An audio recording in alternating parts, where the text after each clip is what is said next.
Hey guys, and welcome to another deep dive Evercade completion review. And what are these reviews, you may ask? Well, it's where I need to complete an Evercade game from start to finish. It doesn't matter how many load states and it doesn't matter how many save states, just as long as I complete the game before I do this review. And what game are we reviewing today? Well, today we're doing a red cart number 4, and we're doing Earthworm Jim from the Interplay collection. Let's get into it. Before there was a worm in a mech suit swinging cows through space, there was just an ordinary earthworm digging in the dirt. But when fate dropped a super suit from the stars, a hero was born and gaming was never the same.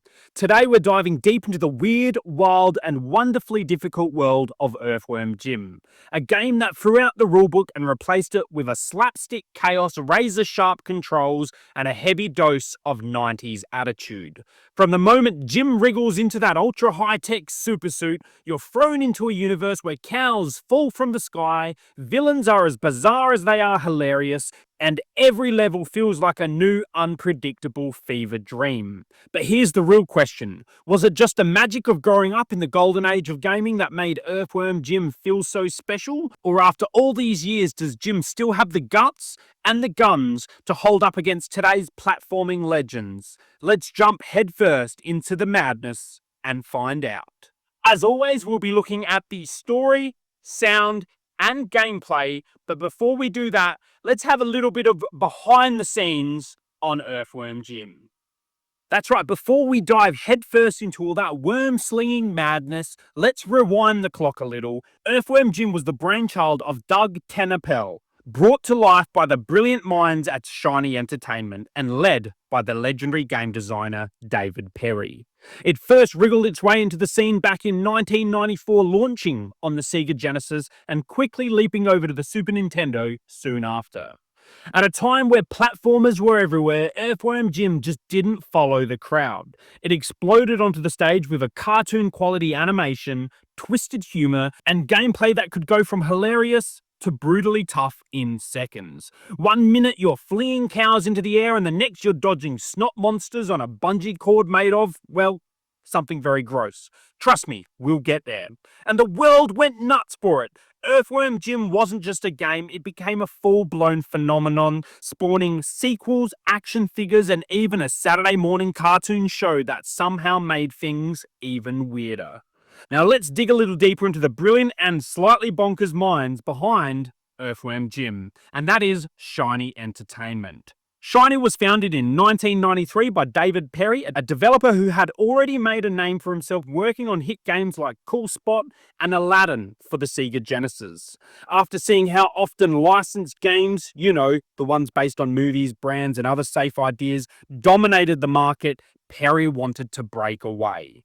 He didn't want to spend the rest of his career making games about soda mascots or movie tie-in. He wanted to create something original, something that came straight from the team's imagination, with no rules, no limits, and no marketing checklist holding it back. And that's where Earthworm Jim was born. And it all started as a joke. Doug Tenapel, the artist who designed Jim, doodled a superhero worm almost as a gag. But when David Perry and the Shiny Entertainment team saw it, they loved it and said, "Wait, that's our next game." Boom, just like that, Jim became the star. And thus Earthworm Jim was born, a game about a regular earthworm who, thanks to a spacesuit falling out of the sky, becomes a superhero. Because why not?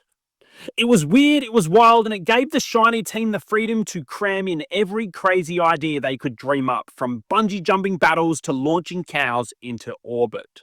The team treated the animation like a cartoon show.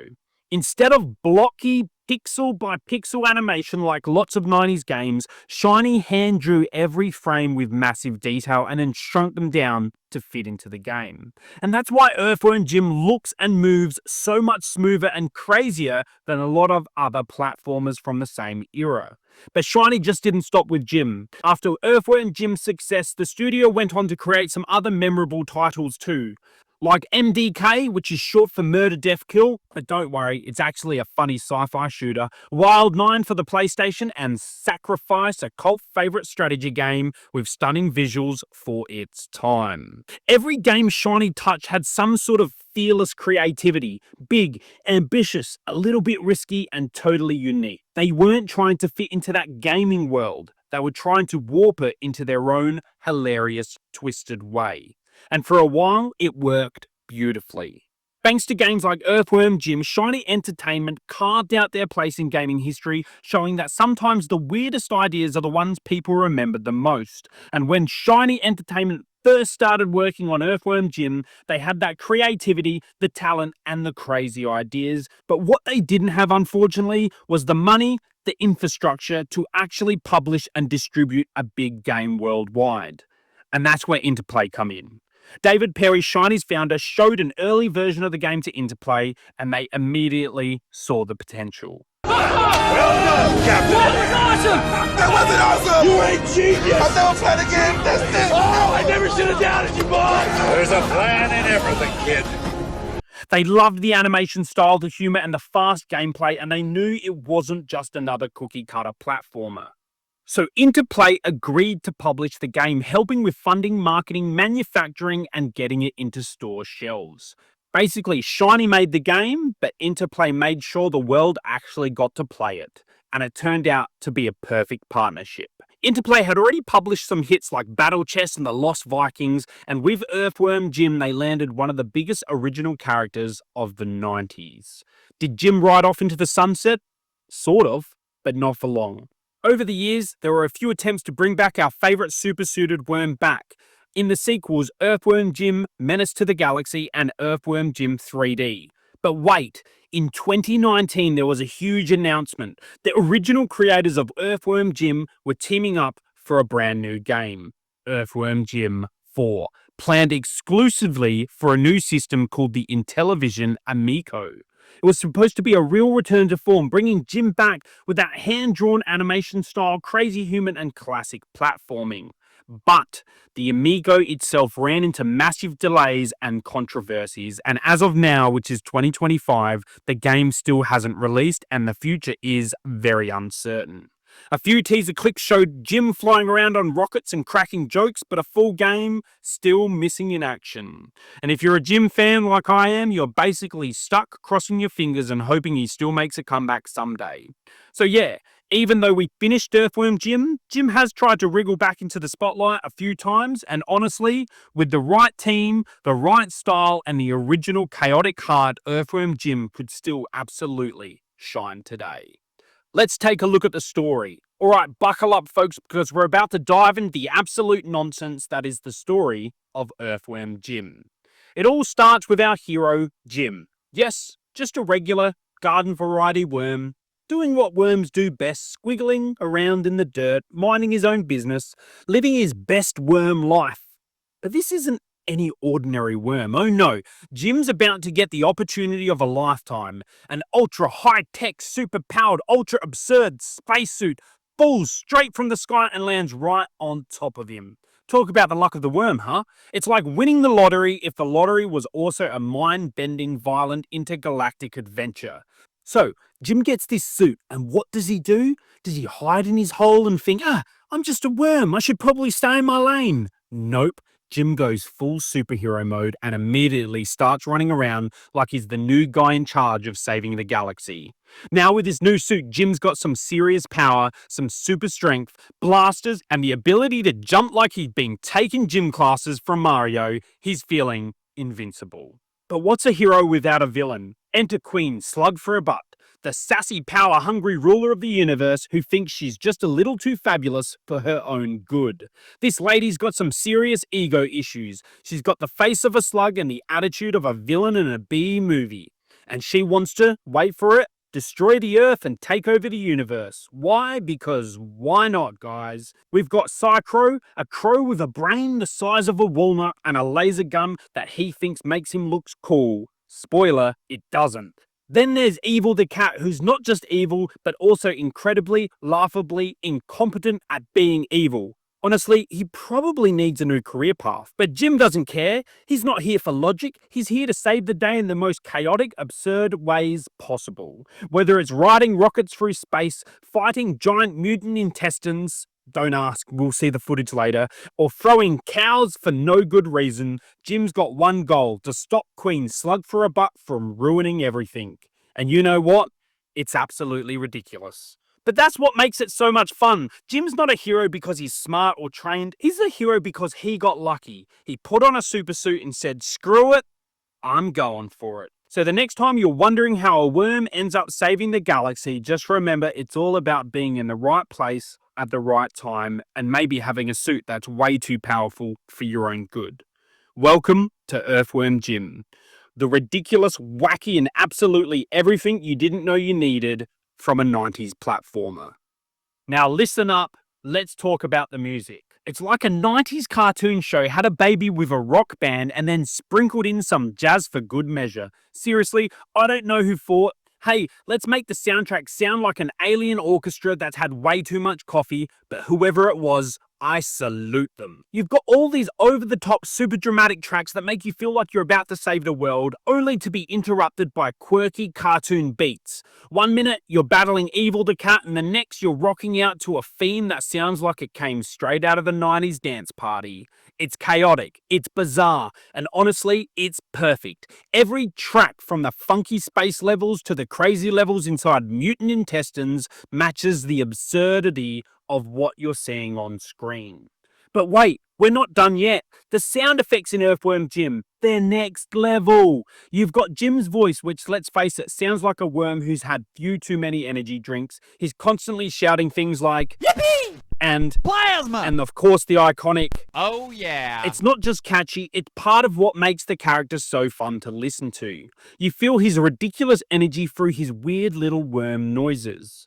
And you might think to yourself, who voiced the legendary Earthworm Jim?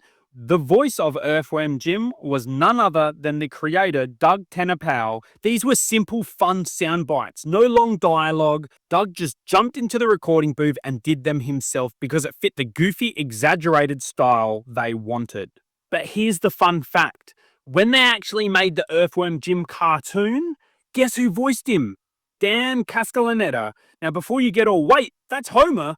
Let's just say Dan brought his A-game to Jim. He managed to take a worm who doesn't even have arms or legs and make him sound like one of the most over-the-top, energetic, and lovable characters in gaming history. So the next time you hear Jim shout something ridiculous like, I'm the man, or I've got the power of 1,000 worms, remember, it's either Doug Tenapau or Homer Simpson doing his wormy best to save the galaxy. Then, of course, there's the soundtrack to some of the most iconic moments. The classic cow launching sound effect is just, chef's kiss. You're never going to forget that sound of a cow rocketing into space. And seriously, why does that sound so satisfying?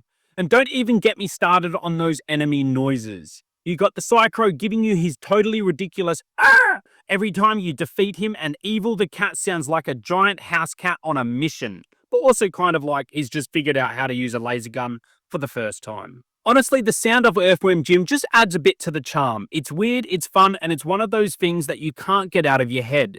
You'll find yourself humming the theme or randomly shouting, woohoo, out of nowhere, and it's all because the game's sound is so memorable.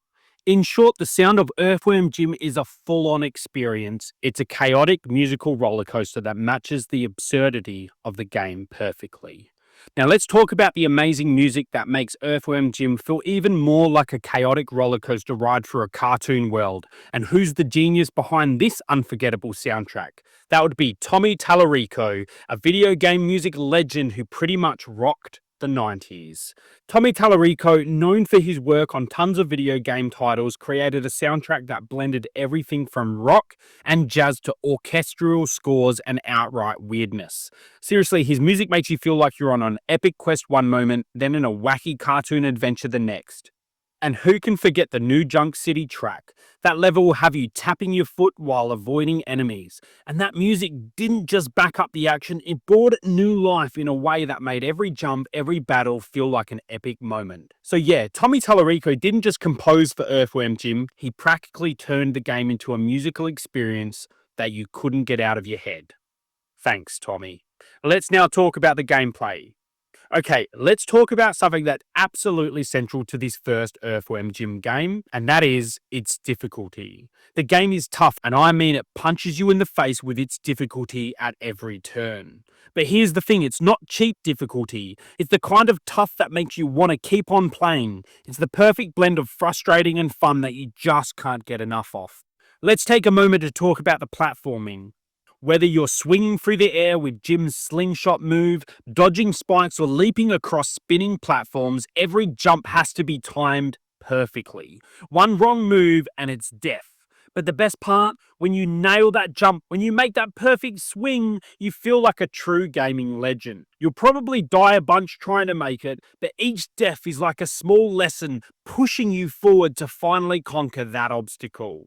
And then there's the sheer variety of challenges. It's not just about jumping and shooting your way through enemies. You've got to get your timing down for things like sliding on ice, navigating dangerous traps, or avoiding collapsing platforms. There's a learning curve to each level, but once you've figured out the rhythm of the game, you'll start to feel like you've unlocked the secret sauce. And when you finally beat a tough section, it's satisfying in a way that's so rare in modern games. You feel like you've earned every inch of progress. And let's not forget those mini games in between each one. They're hard, but oh man, they're so much fun. Take that intestinal distress level. You're riding through an intestine, dodging walls with weird obstacles, and it's frantic, it's tricky, and it can make you want to throw your controller, but once you finally make it through, you get this rush of success. And the same goes for that snot rocket minigame. It's like the game is constantly throwing new curveballs at you, and you've got to figure out how to dodge, shoot, or slingshot your way through them. But here's the magic. Despite the frustration, you never feel unfairly punished. The difficulty is tough, yes, but it's always doable. There's no hidden trick or impossible hurdle. You just have to take your time, learn the patterns, and execute your plan with precision. And that's what makes Earthworm Jim so rewarding to play. And those boss fights, don't even get me started. They're big, they're crazy, and they require patience and strategy. Whether it's Psycho throwing everything at you in a fight that's all about quick reflexes, or Evil the Cat forcing you to outsmart his tricky rocket launching antics, each boss is a huge challenge. But when you finally land that last hit and the boss goes down, you're not just relieved, you're elated. You've earned your victory and it feels amazing. The overall difficulty of Earthworm Jim is about more than just being hard for the sake of it. The game presents a challenge, but it never feels impossible. It's the kind of difficulty that makes you feel like a hero every time you make progress, and each victory, no matter how small, feels like a hard-won triumph. That's why even when you're cursing at the screen after a particularly tricky level, you're still coming back for more, and it's that combination of frustration and fun that makes this game so addictive. And the more you play, the more you feel like you're mastering it. So yeah, Earthworm Jim is hard. It's like a real challenge, but that's part of the fun. It's the kind of game that makes you think, I'm going to beat this and I'm going to enjoy the heck out of it. And when you finally finish a tough level or conquer a boss, you feel like an absolute legend. I paid $49.69 for this game, but because there's 6 games on it, we can't do that. We have to say that I paid $8.28. And that means for my equation of $10 per hour, I'll need to play this game for more than 50 minutes. And I can successfully say I did that, playing the game for 4 hours and 35 minutes, meaning it's a massive bargain in my books. I had a play count of 5, a save count of 103, and a load count of a whopping 718, and that just shows you how difficult this game really is to conquer. And now it's time for my review on Earthworm Jim. Okay, let's dive into the Earthworm Jim story, and I'm giving it a 4 out of 10. And here's the thing, it's weird, and not in the weird in a fun way that makes it lovable, but more in the weird what the heck is going on kind of way. The plot is basically a string of crazy events with no real explanation or foundation behind them. It's like they came up with the most bizarre, hilarious ideas and just slapped them together without worrying too much about making sense. It's chaotic, but not in a good way. Here's the basic story. Jim, an Earthworm, gets a high-tech supersuit from space and suddenly becomes the hero of the game. His mission? To save Princess What's-Her-Name, and yes, that's literally her name, from evil villains like I said, Psychro and Evil the Cat. And basically just shoot, jump, and slingshot his way through absurd level after absurd level. Jim doesn't really have any kind of backstory, motivation, or even a solid explanation for why he's suddenly a superhero. He's just a worm in a suit, and that's it. We don't get any deeper insight into who Jim is or why this is happening, and for a game that leans heavily into its quirky character, that's a big missed opportunity. The villains like Psychro are fun and quirky, but even they don't really get the development they deserved. Why does Psychro even have such a vendetta against Jim? Why does he want to kill a random Earthworm? We don't know, and frankly, we don't really care because we're too busy laughing onto the next ridiculous thing that happens on screen. But a solid plot would have given the game some heart, and without it, the characters just feel more like props in a wild roller coaster ride. The absurdity is where the fun lies, and I get that, but I just can't help but feel a little let down by the fact that the game doesn't even try to give us a reason to care about Jim or what's going on. The gameplay is fun and the levels are creative and the humour is just spot on, but the story just isn't there. It's like they made a game with a framework and forgot to add the narrative meat. A lot of it probably just relied on the Earthworm Jim cartoon that came out after the game. And don't get me wrong, I'm not expecting Shakespeare depth here. It's a quirky 90s platformer and the lack of story is almost part of its charm, but still the fact that we never get any kind of explanation behind Jim's transformation into a superhero or why any of this madness is happening leaves me feeling like I'm playing a game without much purpose beyond jumping around and blowing stuff up. At the end of the day, the story just doesn't hold up. It's a jumble of weirdness and humour and with no real structure or emotional payoff. It's fun for a while, but as the game goes on, you realise the story doesn't add anything meaningful to the experience. And that's why I've got to give it a 4 out of 10. There's a lot of fun to be had here, but the lack of explanation or depth really leaves the narrative flat. Let's talk about that soundtrack and sound design, which are honestly a big part of why Earthworm Jim is so memorable, and I'm giving it a 7 out of 10. The music, totally groovy, funky, upbeat, and bursting with energy that fits the game's off-the-wall vibe perfectly. It's not going to win any awards for complexity, but who cares? It's fun and that's what matters. From the opening theme to tunes like New Junk City, each track is catchy and adds a unique flavour to the game, keeping you locked in and tapping your feet while you jump, shoot and swing your way through crazy levels.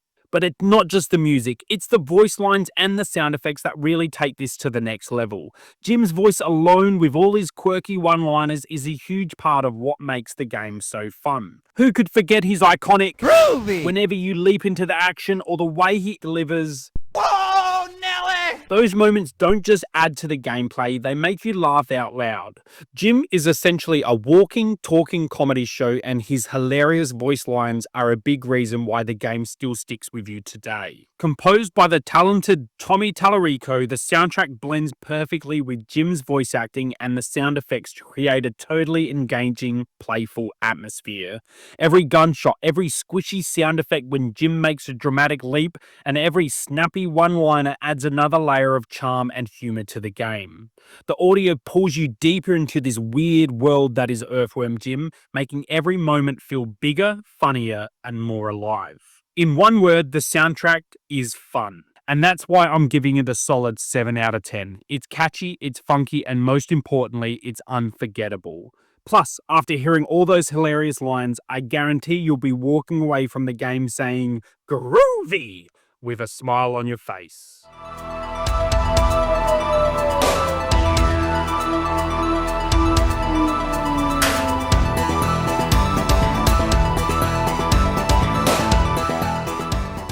Alright, Earthworm Jim's gameplay is where it truly shines. I'm giving it a solid 8 out of 10. The controls are smooth and responsive, and a joy to use. Once you get the hang of Jim's unique moves, from his trusty head whip to the way he can grab onto platforms with his trusty worm body, everything feels intuitive and satisfying. It's a platformer that delivers exactly what you want. Tight controls, fun mechanics, and a sense of accomplishment with every jump, swing, and slingshot action. Now, there's one little nitpick that I want to say here, and that's for when I played it on the Evercade. I found that the jump button and the head whip button were just in the wrong spots, and they needed to be switched around. This just led to a little confusion and some accidental head whips when I was trying to jump, or vice versa. It didn't totally wreck the experience, but I did definitely find myself frustrated a couple of times when I was trying to get a jump just right and Jim would just whip his head instead. A quick button switch would have been a game changer for smoother gameplay, but even with this little hiccup, I still had an absolute blast. And let's talk about the fun factor. There's just so much to love about the gameplay. From gung-ho action to the intense variety of levels, it never gets boring. But of course, no Earthworm Jim game would be complete without a brutally difficult challenge, and I'm talking about that snot bungee jump level. This level was painstakingly hard. Timing your jumps and dodging obstacles on that bungee cord while dealing with the bizarre visuals and mechanics was a real test of patience and skill. But you know what? That's part of the charm. It's hard, but when I nailed it, I felt like a true hero. Even with the occasional frustrating jump moment and those tough levels like the snot bungee jump, the gameplay is an absolute blast. It's fun, it's challenging, and it keeps you coming back for more. It's a perfect mix of old school platforming goodness with just enough quirky fun to keep things exciting. I probably spent a solid hour alone just on that bungee part, and let me tell you, it felt like I was stuck in an endless loop of snot bungee jump, like it was some kind of platformer purgatory. And here's the kicker. There are 3 levels in a row that follow the same basic premise, each one getting harder and harder, and it's like they were daring you to quit. The game was saying, oh, you think you're good now, hey? You passed the level. Let's just add more bouncing snot fun and even ramp up the difficulty. It's the kind of challenge when you get so close to finishing and then you mess up right at the last second, you start questioning your life's choices. But hey, that's what keeps you coming back, right? It's tough, it's grueling, and by the time you finish, you're practically ready to high-five your screen and shout, I survived! Because let's be real, you'll need to challenge your inner worm hero to make it through. But once you finally nail it, the feeling is sweet. It feels like you've earned your stripes, and you might even start seeing the game as a less of a challenge and more of a weird, hilarious, snot-filled victory. Overall, I'm giving it a 6 out of 10. Earthworm Jim is a nostalgic 90s platformer that's full of quirky charm but not without its flaws. I remember playing this when I was younger but only getting through the first few levels, and even then I was hooked by the fun gameplay and wild antics. The gameplay is definitely the star of the show, with tight controls, smooth mechanics, and a great variety of fun, challenging levels. Jim's head whip and body slingshot add some satisfying variety to the gameplay, and while the difficulty ramps up fast, especially with punishing levels towards the end of the game, it's the kind of challenge that keeps you coming back for more, even if it feels like you're being tortured, and not the fun I'll laugh about this later kind of way. The soundtrack is another highlight, with funky, groovy tunes that fit perfectly with the game's energetic, chaotic vibe. Jim's voice lines like Groovy and other hilarious quips make the experience even more fun and memorable. However, the story is where the game falls short. While the absurd, wacky plot might make you laugh, it's never really explained well enough to understand what's going on or why you should care. It's entertaining in its own weird way, but it lacks the depth that could have elevated the experience. So while the gameplay and soundtrack are solid, the confusing story holds Earthworm Jim back from a higher score, leaving it with an overall 6 out of 10. Thank you so much for watching another deep dive Evercade completion review. Please remember to like, subscribe, and comment down below because I love it when you guys comment and it keeps me motivated. But until next time, stay odd, stay awesome, and we'll see you next time on the Odd Socks. Bye, guys.